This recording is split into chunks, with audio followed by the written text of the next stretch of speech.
Eureka!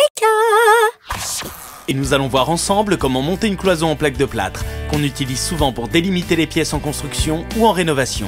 Pour monter votre mur en plaque de plâtre, voici les différentes étapes à suivre.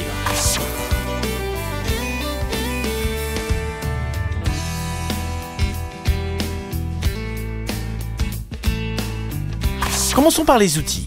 Vous aurez besoin d'une scie aiguille, de fil à plomb, d'un cordeau à tracer, d'une pince à sertir, de vis pour plaque de plâtre, d'une scie cloche, d'une perceuse à percussion, de 2 plaques de plâtre minimum, de 2 tréteaux, d'isolant en rouleau ou en plaque, de rails et montants pour ossature métallique et d'un niveau à bulles.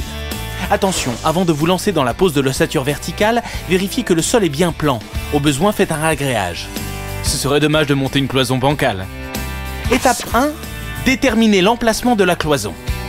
Indiquez l'emplacement de la cloison au sol, au plafond et au mur adjacent en vous aidant du mètre, de la règle, du fil à plomb et du cordeau traceur.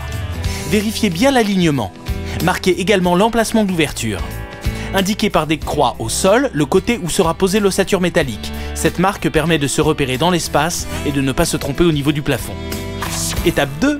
Montez les rails de l'ossature métallique. Positionnez le premier rail au sol.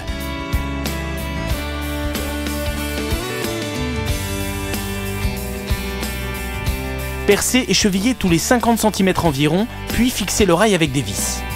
Procédez de même sur toute la longueur du sol, sauf, évidemment, au niveau de l'ouverture et au plafond. Étape 3. Fixez les montants de l'ossature métallique. Le long du mur, emboîtez le montant vertical dans le rail posé au sol, puis dans celui du plafond. Vérifiez son alignement avec le niveau à bulles. Percez et chevillez le montant et le mur tous les 50 cm, puis fixez le rail avec les vis. Pour les montants internes, insérez-les tous les 60 cm, puis fixez-les au rail. Au niveau de l'ouverture, installez les montants verticaux de la même manière. Le bloc-porte sera fixé sur eux. Puis montez le bloc-porte avant de commencer la pose des plaques de plâtre. Étape 4. Découpez les plaques de plâtre. Avant de poser les plaques, veillez à ce qu'elles soient de bonne dimension. Si ce n'est pas le cas, vous devrez faire des découpes. Installez la plaque de plâtre sur des tréteaux et découpez-la avec une scie aiguille. Attention à vos câbles électriques ou aux gaines. Utilisez la scie cloche pour découper l'emplacement des boîtiers électriques. Étape 5. Posez les plaques de plâtre et l'isolant.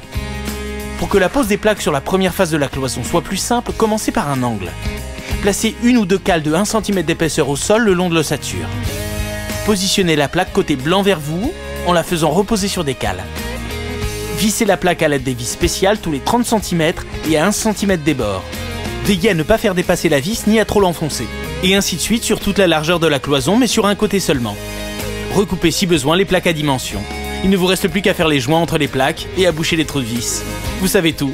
Maintenant, c'est à vous de jouer. Sur Eureka.fr, vos questions sont entre de bonnes mains.